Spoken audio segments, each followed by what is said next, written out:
What was the effect of the printing press on the English colonies in the Americas?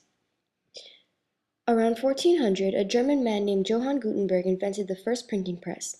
In 1462, Gutenberg's hometown of Mainz was conquered by Adolf of Nassau's troops, and the citizens were forced to flee. Many of the citizens who fled moved to new places and had printing presses in their possession. By the 1480s, there were printing presses in more than 110 towns in Europe.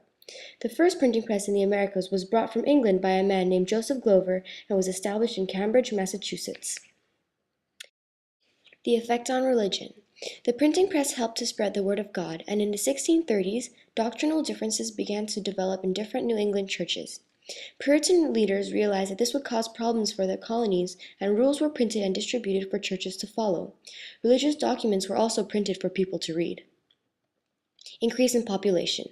Printed documents were used to convince Europeans to move to the Americas. These promotional documents included images that depicted the native Indians as people who had simple lifestyles, were easy learners, and had primitive weapons.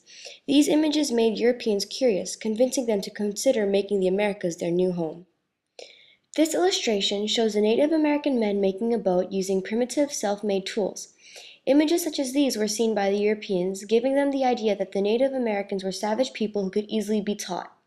Some other images showed them how the Native Americans carried their babies on their back, how they fished, and how they dressed. European readers questioned their culture, and some readers even thought that they would be doing the Native Americans a favor by moving to the Americas to give them an example to follow. DeBry's books were published in English, French, German, and Latin so that a larger audience could read the books.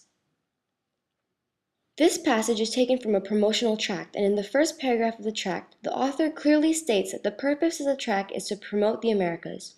In the pamphlet, the author describes the Americas as a place that is easy to settle into, filled with sugarcane and tobacco plantations, both of which were lucrative businesses.